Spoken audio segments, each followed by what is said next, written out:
Күйүүчү май дагы 8 сомго кымбатташы мүмкүн. Кыргызстанда мунай затына болгон баа жума сайын көтөрүлүп жатат. Өлкөдө жыл башынан бери Орусия өндүрүмүнөн чыккан бензиндин тоннасы $300 $500 чейин өстү. Кымбаттоо 67% түзүп, орточо эсеп менен алганда күйүүчү майдын литрине 14 сомдон туура келген. Дизелдин тоннасы $360 $470, тактап айтканда 14%га көтөрүлгөн. Бул тууралуу Нефтетрейдерлер бирикмесинин аткаруучу директору Канат Эшатов 1-мартта өткөн маалымат жыйынында билдирди. Эшатовдун айтымында буга дүйнөлүк базарда жана Орусияда күйүүчү майдын кымбатташы Казакстандан мунайдын экспорту токтогону себеп болууда. 2020 жылга салыштырмалуу жыл башынан бери Кыргызстандагы девальвациянын көлөмү 21%га өстү. Бул КМШдагы эң чоң көрсөткүч. Бизде сатылган товардын 80%дан ашыгы импортталып жатат. Ушундан улам күйүүчү майдын баасы өсүүдө. Мунай ташуучулар биримдиги абалды жөнгө салуу үчүн болгон запасын колдонууда. Бирок баары бир баанын өсүшүнө, сомдун кунунун түшүүсүнөн келип чыккан кымбаттоого бөгөт кое албай жатабыз деди.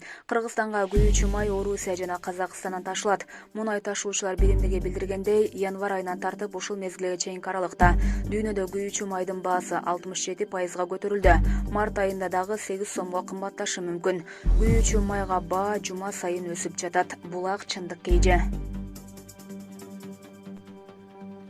Аял киши айдап бара жаткан унаа сууга кулады. 1-март күнү саат 15:30 чамасында Ош шаарынын Озгур айылына бара жаткан унаа көпүрөдөгү темир тосмону сүзүп, сууга кулады. Бул маалыматты Ош шаардык ички иштер башкармалыгынын кайгылуу кызматынан тастыкташты.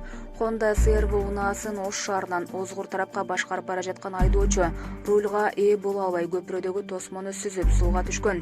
Суунун көлөмү аз болгон, айдоочу да тирүү калган деп айтылат маалыматта. Унааны аял киши башкарып кетип жаткан, ал унаада өзү гана болгон. Булак Назар Ньюс кейже. УКМК Улан Узун кайманаты бар уюшкан кылмыштуу топтун активдүү мүчөсү кармалды. Кыргыз Республикасынын УКМКсы уюшкан кылмыштуу топтордун ишин аныктоо жана аларга бөгөт коюу боюнча жүргүзүлүп жаткан иш-чаралардын жүрүшүндө уюшкан кылмыштуу топтун таасирдүү мүчөлөрүнүн бири кылмыш чөйрөсүндө Улан Узун деген ат менен белгилүү Барчакеев Улан Кыйбатбековичке мыйзамсыз иш-аракеттердин фактылары боюнча кылмыш иши козголду. 2021 жылдын 1-мартында Барчакеев Бишкек шаарынын аймагынан кармалып, жана анын катышуусунда тергөө амалдарын жүргүзүү үчүн УКМКнын башкы тергөө башкармалыгына жеткизилди. УКМК тарабынан тергелип жаткан кылмыш ишинин алкагында Барчакеев тарабынан кылмыш иш-аракеттерин жасоо жагдайлары жана анын кылмышка байланыштуу иштери аныкталды. Барчакеев Кыргыз Республикасынын кылмыш процессуалдык кодексинин 98-беренесинин негизинде УКМКнын тергөө камак жайынын убактылуу кармоочу жайына киргизилди. Булак Регион ТВ. Диджейдин өлүмүнө шектүү жаран кармалды. Бишкекте 312 түнкү клубунун диджейдин өлүмүнө шектүү жаран кармалды. Бул тууралуу Бишкек шаардык ички иштер башкармалыгынын маалымат кызматы билдирди. Шектүү 1984-жылы туулган жаран экендиги аныкталган.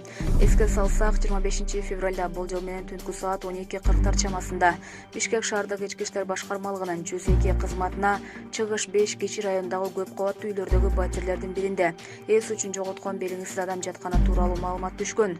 Окуя болгон жерге Сверлов райондук ички иштер башкармалыгынын тергөө ыкчам тобу барып, көп кабаттуу үйдүн батирлеринин биринен белгисиз адамдын сөөгүн табышкан.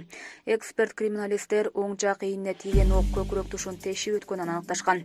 Милиция кызматкерлери тарабынан каза болгон жарандын аты жөнү аныкталган. Ал 1983-жылы туулган СД аттуу жаран болгон. Ал Бишкектеги түнкү клубтардын биринде диджей болуп иштеп жүргөнү айтылды. Булак Назар Ньюс кейже.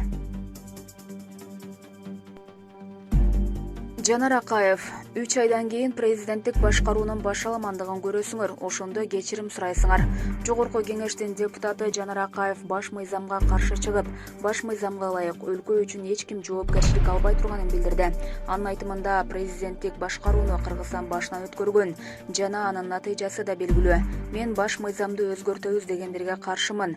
Жаңы түзүлгөн баш мыйзамда эч ким жоопкерчилик албайт экен. Баарын эле президент чечет, президент аткарат, президент баарын дайындайт деп жазылган. Эң негизгиси баш мыйзамда тең салмактуулук жок.